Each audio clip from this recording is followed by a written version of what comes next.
Congratulations, Ollie. That felt like a really important, ruthless, clinical win by your side tonight. You need to press button. Press here as well. Yeah, we played well. We were more clinical in front of goal, of course, even though we had a few chances before we got the first one. But definitely, when we got the second, the game opened up and we found ourselves in loads of space. Simon Stone.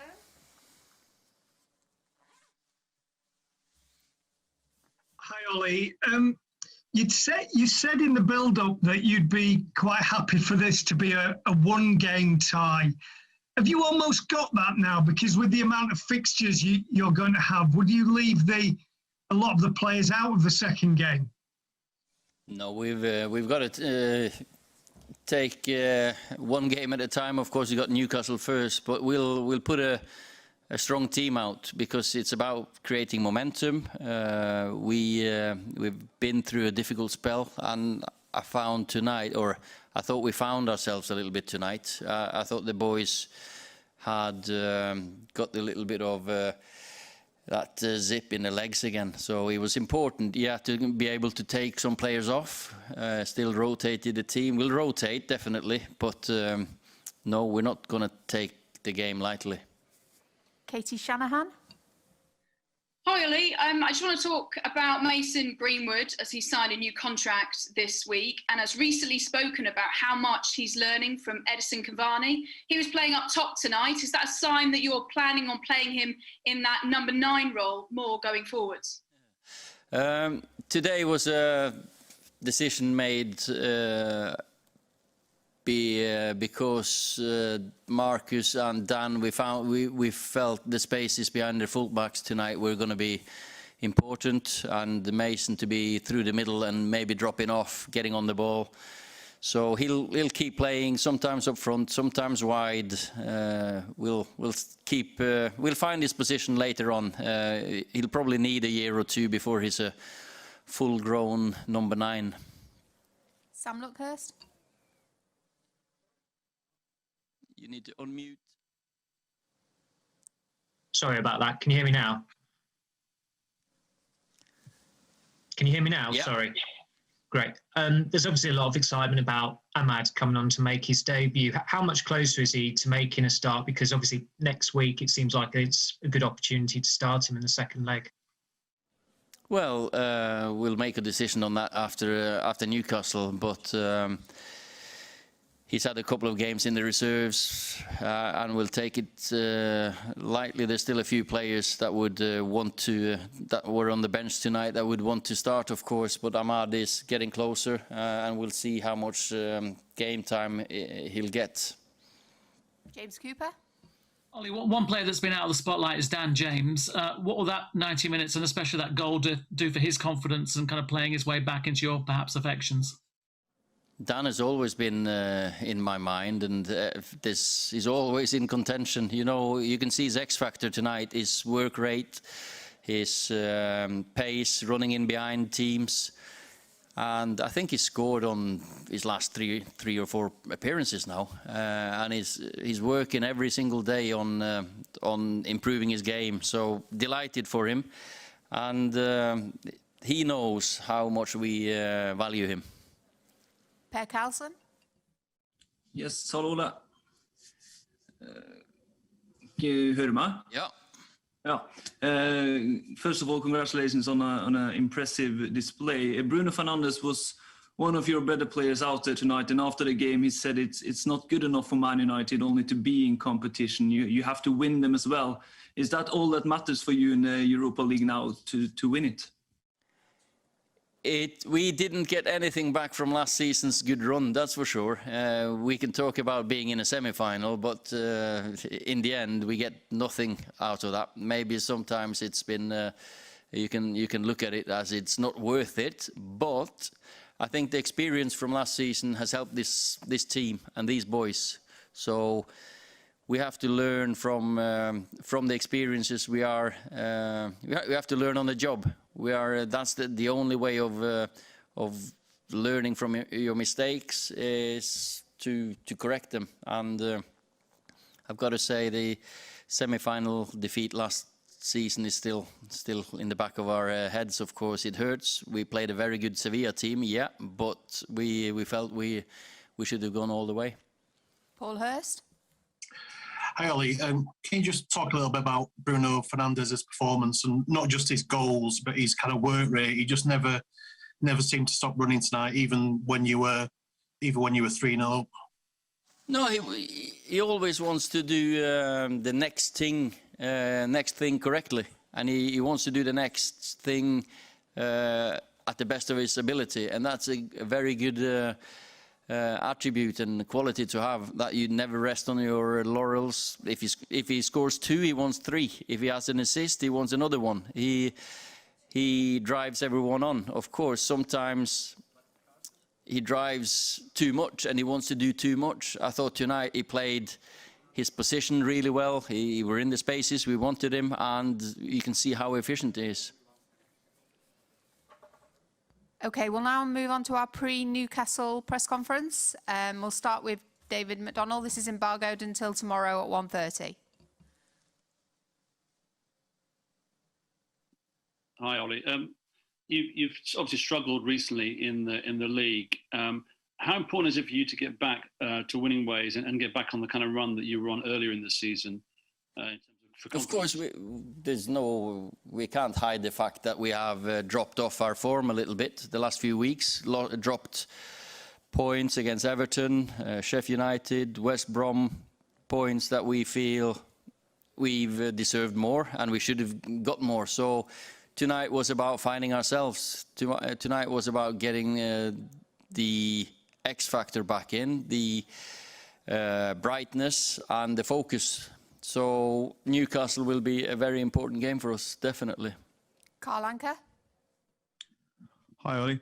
I want to touch on some of the terms you've been using recently for United's attack. You use terms like X factor and the magic. How do you make sure you can bottle that and use that from game to game rather than sort of having it spark for 10 minutes? You know, every game creates opportunities. It creates problems. Teams give you spaces. That's just a natural thing because the pitch is as big as it is, and there's 11 players on each team. Some teams give you space behind, some teams give you in between, sometimes teams try to press high, press low, and we have to learn to adapt to every single game. It's about learning from every game. So last game, for example, when West Brom dropped deep, that wasn't good enough for us. Tonight, with we knew about the spaces, we found them. Newcastle will give us different spaces than we got tonight. So of course we have to play the game correctly, but also it's about quality. When you create chances, when you take that last pass, the last cross, and it's about getting better and improving all the time. James Cooper. Ollie, you've got 14 games left in the Premier League. Is this title City's to lose, and is it still a title race of sorts? I know you said you're not in it, but can they be stopped?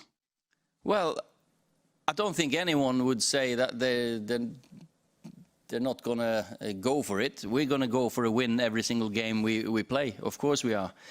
But whatever other teams do, City, Liverpool, Leicester, Chelsea, Tottenham, whoever, West Brom, we can't control.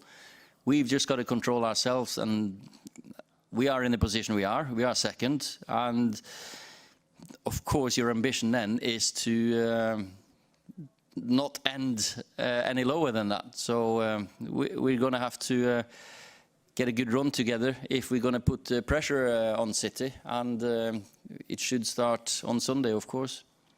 Jamie Jackson.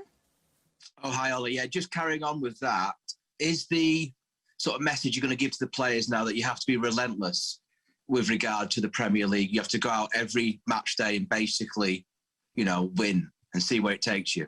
Like we haven't done that before. Of course it's relentless. Of course we demand that we turn up every game and try and earn the right to win. You've got to run more than the opposition.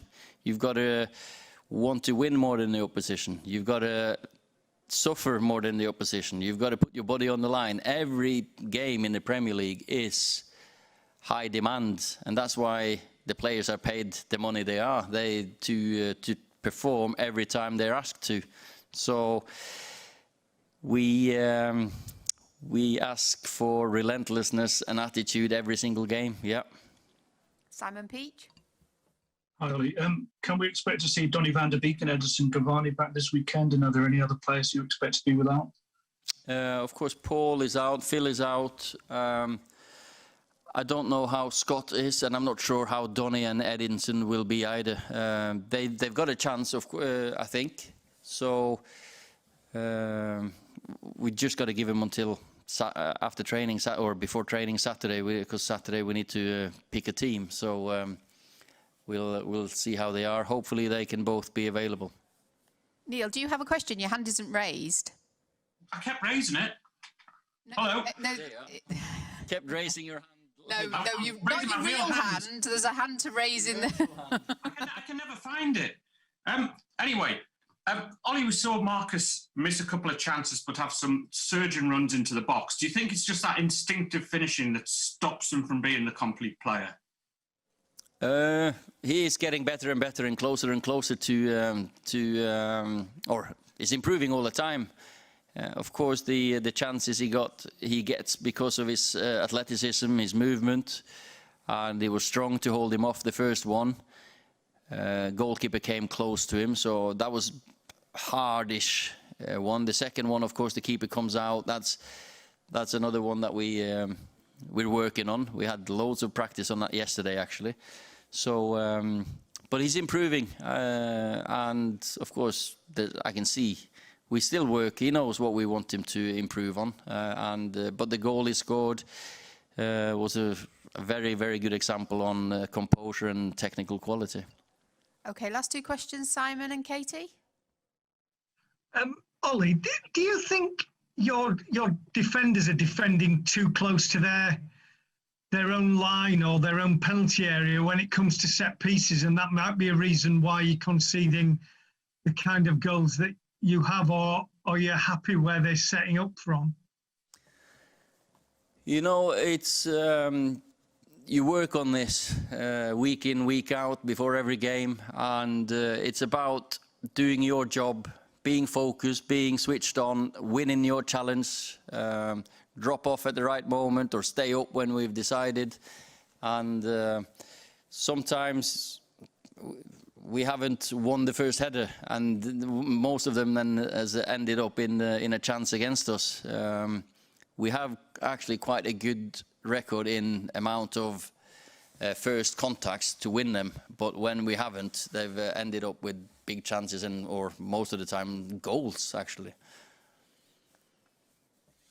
Hi, Ollie. Just to finish, another clean sheet for Dean Henderson. What did you make of his performance tonight, and how far off is he from getting another chance in the Premier League, where he's only made 3 appearances so far this season? For example, could he be in for a shout against Newcastle this weekend? Of course, Dean is in with a shout. Performances, we pick a team Saturday, and Dean tonight, he was very solid, good kicking. Should have had an assist for Marcus, which is another thing that we worked on today.